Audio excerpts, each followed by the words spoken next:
Hi hello ನಮಸ್ಕಾರ ಸ್ನೇಹಿತರೆ. ನನ್ನ ಹೆಸರು ದೀಪಿಕಾ ಮೋಹನ್ ಅಂತ. ಇದು ನನ್ನ ಫಸ್ಟ್ ಬ್ಲಾಗ್ ಆಗಿರುತ್ತೆ ಯೂಟ್ಯೂಬ್ ಚಾನಲಲ್ಲಿ. ಸೊ ಯುಗಾದಿ ಹಬ್ಬದಂದು ಹೊಸ ವರ್ಷ ಹೊಸದಾಗಿ ಆರಂಭ ಮಾಡ್ತಾ ಇದ್ದೀನಿ.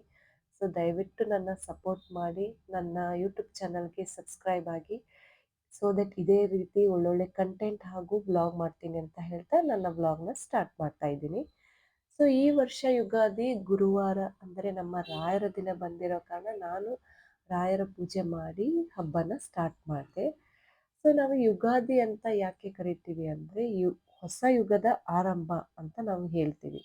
ಯಾಕೆಂದರೆ ಯುಗ ಅಂದರೆ ಕಾಲ ಅಂದರ್ಥ, ಹಾಗೆ ಆದಿ ಅಂದರೆ ಆರಂಭ ಅಂದರ್ಥ. ಹಾಗಾಗಿ ನಾವು ಯುಗಾದಿನ ಹೊಸ ವರ್ಷ ಅಂತ ಆಚರಿಸ್ತೀವಿ. ಸೊ ಈ ಹಬ್ಬದ ಇನ್ನೊಂದು ವಿಶೇಷತೆ ಏನು ಅಂದರೆ ನಾವು ಬೇವು ಬೆಲ್ಲ ಸವಿತೀವಿ. ನಾವು ಬೇವು ಬೆಲ್ಲ ಯಾಕೆ ಸವಿತೀವಿ ಅಂದರೆ ನಮ್ಮ ಜೀವನದಲ್ಲಿ ಸಿಹಿ ಕಹಿ ಹಾಗೂ ಸುಖ ದುಃಖ ಎರಡೂ ಸಮವಾಗಿ ಇರಲಿ, ಆ ಸಹಿಸ್ಕೋ ಶಕ್ತಿ ನಮಗೆ ಕೊಡಲಿ ಅಂತ ದೇವರಲ್ಲಿ ಕೇಳ್ಕೊಳ್ತಾ ನಾವು ಬೇವು ಬೆಲ್ಲನ ಸವಿತೀವಿ. ಈ ಹಬ್ಬದ ಇನ್ನೊಂದು ವಿಶೇಷತೆ ಏನಂದರೆ ಹಸಿರು ತೋರಣ ಕಟ್ಟೋದು. ಸೊ ಮನೆ ಎಂಟ್ರೆನ್ಸ್ಗೆ ಮೇನ್ ಡೋರ್ಗೆ ನಾವು ಹಸಿರು ತೋರಣ ಕಟ್ತೀವಿ. ಅದು ಯಾಕೆ ಅಂದರೆ ಅದಕ್ಕೆ ಒಂದು ಸ್ಪಿರಿಚುವಲ್ ರೀಸನ್ ಇದೆ. ಯಾಕೆಂದರೆ ಹಸಿರು ತೋರಣ ಕಟ್ಟೋದ್ರಲ್ಲಿ ನಮಗೆ ಲಕ್ಷ್ಮೀ ದೇವಿನ ನಾವು ಆಹ್ವಾನ ಮಾಡೋ ರೀತಿಯಂತೆ ನಮ್ಮ ಹಿರಿಯರು ಹೇಳ್ತಾರೆ. ಹಾಗೆ ನೆಗೆಟಿವ್ ಎನರ್ಜಿನ ತಡೆಗಟ್ಟಕ್ಕೆ ನಾವು ತೋರಣನ ಕಟ್ತೀವಿ. ಇನ್ನೊಂದೇನಂದ್ರೆ ಒಂದು ಶುಭ ಸಂಕೇತ ಅನ್ನೋ ಒಂದು ರೀಸನ್. ಅದಕ್ಕಾಗಿನೇ ನಮಗೆ ಯಾವುದೇ ಒಂದು ಕಾರ್ಯಕ್ರಮ ಆಗಿರಲಿ, ಒಂದು ಯಾವುದೇ ಹಬ್ಬವಾಗಿರಲಿ, ನಾವು ತೋರಣನ ಮನೆಗೆ ಕಟ್ಟಿ ನಾವು ಅಲಂಕಾರ ಮಾಡ್ತೀವಿ. ಅದೇ ರೀತಿ ಸೈಂಟಿಫಿಕ್ ರೀಸನ್ ಕೂಡ ಇದೆ. ನಾವು ಹಸಿರು ತೋರಣ ಕಟ್ಟೋದ್ರಲ್ಲಿ ಅದರಲ್ಲಿ ಏಕೆಂದರೆ ಗ್ರೀನ್ ಫ್ರೆಶ್ ಲೀವ್ ಇರೋದ್ ಕಾರಣ ಅದು ಏರ್ ಪ್ಯೂರಿಫೈ ಮಾಡುತ್ತೆ ಹಾಗೂ ಆಂಟಿ ಬ್ಯಾಕ್ಟೀರಿಯಲ್ ಕೂಡ ಆಗಿರುತ್ತೆ.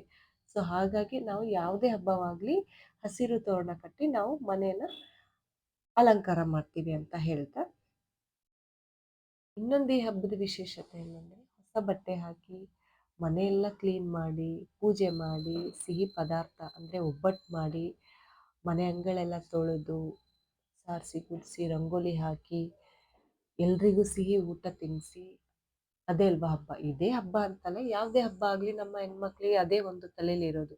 ಮನೆ ಕ್ಲೀನ್ ಮಾಡಬೇಕು, ಚೆನ್ನಾಗಿ ಪೂಜೆ ಮಾಡಬೇಕು, ಒಳ್ಳೆ ಊಟ ಮಾಡಬೇಕು, ಎಲ್ರಿಗೂ ಚೆನ್ನಾಗಿರೋ ಊಟನ ಬಡಿಸಿ ಅವ್ರ ಮುಖದಲ್ಲಿ ಸಂತೋಷ ನೋಡಿ. So that is a perfect house wife ಅಂತ ಹೇಳ್ಬೋದು. ಸೊ ನಾನು ಇಲ್ಲಿ ನೋಡ್ತಾ ಇದ್ದೀರಾ, ಪೂಜೆ ಮಾಡಿ ನಾನು ರಂಗೋಲಿ ಹಾಕ್ತಾ ಇದ್ದೀನಿ.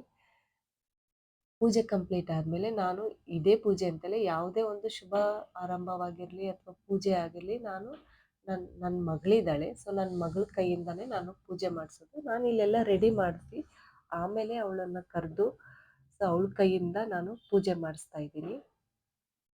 ಏಕೆಂದರೆ ನಮ್ಮ ಹಿರಿಯರು ಹೇಳ್ತಾರೆ ಮಕ್ಕಳಲ್ಲಿ ನಾವು ದೇವ್ರನ್ನ ಕಾಣ್ಬೋದು ಅಂತ. ಹಾಗಾಗಿ ನಾವು ದೇವ್ರ ಹೇಗೂ ಪೂಜಿಸ್ತೀವಿ ಅದೇ ರೀತಿ ನಾವು ನಮ್ಮ ಮಕ್ಕಳು ಕೂಡ ನಾವು ಅದೇ ರೀತಿ ನಾವು ನೋಡಬೇಕು. ಹಾಗಾಗಿ ನಾನು ಇಲ್ಲಿ ನನ್ನ ಮಗಳ ಕೈಯಿಂದ ನಾನು ಇಲ್ಲಿ ದೇವ್ರ ಪೂಜೆ ಮಾಡಿಸ್ತಾ ಇದ್ದೀನಿ. ಸೊ ಅವಳು ಮಾಡಿದಾದ್ಮೇಲೆ ನಾನು ಪೂಜೆ ಮಾಡಿ ಒಬ್ಬಟ್ಟು ಮಾಡಿ ಎಲ್ರಿಗೂ ಒಬ್ಬಟ್ಟು ಊಟ ಕೊಟ್ಟು ಈ ರೀತಿಯಾಗಿ ನಾವು ಹಬ್ಬನ ಆಚರಿಸ್ಕೊಂಡ್ವಿ ಅಂತ ಹೇಳ್ತಾ ನನ್ನ ವ್ಲಾಗ್ನ ಇಲ್ಲಿಗೆ ಮುಕ್ತಾಯಗೊಳಿಸ್ತಾ ಇದ್ದೀನಿ. ಸೊ ಇದು ನನ್ನ ಫಸ್ಟ್ ವ್ಲಾಗ್ ಆಗಿರೋ ಕಾರಣ ಸ್ವಲ್ಪ ನರ್ವಸ್ ಹಾಗೂ ಕಾನ್ಫಿಡೆನ್ಸ್ ಸ್ವಲ್ಪ ಕಡಿಮೆನೇ ಇದೆ. ಇಷ್ಟೇ ಹೇಳಿ ನನ್ನ ವ್ಲಾಗ್ನ ಇಲ್ಲಿಗೆ ಮುಕ್ತಾಯಗೊಳಿಸ್ತಾ ಇದ್ದೀನಿ. ಸೊ ಈ ಹೊಸ ವರ್ಷ, ಈ ಯುಗಾದಿಯಂದು ನಿಮ್ಮೆಲ್ಲರ ಜೀವನದಲ್ಲಿ ಸುಖ ಶಾಂತಿ ನೆಮ್ಮದಿ ದೇವರು ನಿಮಗೆಲ್ರಿಗೂ ಚೆನ್ನಾಗಿಟ್ಟಿರಲಿ ಅಂತ ಹಾರೈಸ್ತಾ ನನ್ನ ಬ್ಲಾಗ್ನ ಕಂಪ್ಲೀಟ್ ಮಾಡ್ತಾ ಇದ್ದೀನಿ. ಇಷ್ಟ ಆದರೆ ಒಂದು ಲೈಕ್ ಹಾಗೂ ಕಮೆಂಟ್ ಮಾಡಿ ಸಬ್ಸ್ಕ್ರೈಬ್ ಮಾಡೋದು